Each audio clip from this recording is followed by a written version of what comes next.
सवितुर्वरेण्यं भर्गो देवस्य धीमहि धियो यो न प्रचोदयात्. எத்தனை படங்கள் நான் வாழ்க்கையில் பண்ணாலும் கண்டிப்பாக அது வந்து பிச்சைக்காரன் மாதிரி ஒரு படம் எனக்கு இனிமேல் பண்ண முடியாது. இந்த விழாவில் ஏதாவது பேசிடணும் வார்த்தை அப்படின்றதுக்காக பேசல, உண்மையிலேயே மனசுலேருந்து சொல்கிறேன். எத்தனை படம் நான் பண்ணாலும், எவ்வளோ ஹீரோயிசம் இருந்தாலும், எவ்வளோ கதை பண்ணாலும், கண்டிப்பாக பிச்சைக்காரனோட ஒரு சோல் வந்து கண்டிப்பாக வேறு சார். இந்த கிஃப்டை நீங்கள் எனக்கு கொடுத்ததுக்கு நான் வந்து ரொம்ப ரொம்ப ரொம்ப ரொம்ப ரொம்ப தேங்க்ஸ் சொல்லிட்டேன். பிச்சைன்றது வந்து ரொம்ப எல்லாரும் கேவலமாக நினச்சிட்ருக்கோம். ஆக்சுவலாக பிச்சைன்றது நம்ம வாழ்க்கையில் யாரோ சொல்லிட்டு இருந்தாங்க பேசிகிட்டு இருக்கும்போது, எல்லாருமே எடுக்கிற விஷயந்தான். எங்கள் அம்மா எனக்கு போட்ட பிச்சை தான் இந்த வாழ்க்கை. சசி சார் முதல் படத்தில் எனக்கு போட்ட பிச்சை தான் டிஷ்ஷும். ஆக்சுவலாக உங்களுக்கு தெரியுமான்னு தெரியல,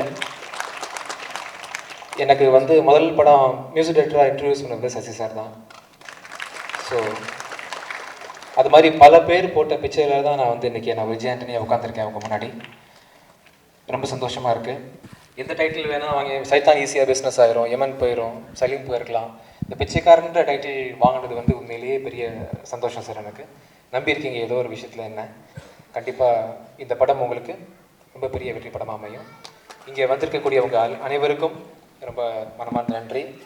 இப்போ நான் இவ்வளோ தூரம் என்னால் வந்து நிறைய படங்கள் ப்ரொடியூஸ் பண்ண முடியுதுன்னா அது முக்கியமான காரணம் நிறைய பேர் சொன்ன மாதிரி எனக்கு மன நிம்மதி, அது எனக்கு கொடுத்த என்னோடய ஒய்ஃப், அவங்களுக்கு ஃபேமிலியில் உதவியாக இருக்கக்கூடிய அவங்களோட சிஸ்டர் சாண்ட்ரா, என்னோடய ஃப்ரெண்ட்ஸ், என்னோட கூட ஒர்க் பண்ணுற editor Janardhanan, Naveen, Sandra, Johnson, ஒரு விஜய் அது அம்மா, அவங்க அம்மா, ஒய்ஃபோட அம்மா, ஒரு டீமாக ஒர்க் பண்ணிகிட்ருக்கோம். வெளியே தெரிகிறது விஜயன்ற பேர் மட்டும்தான். உங்கள் எல்லாருக்கும் என்னுடைய நீங்கள் போட்ட பிச்சைக்கெல்லாம் தேங்க்ஸ் சொல்லிக்கிறேன். தேங்க்யூ.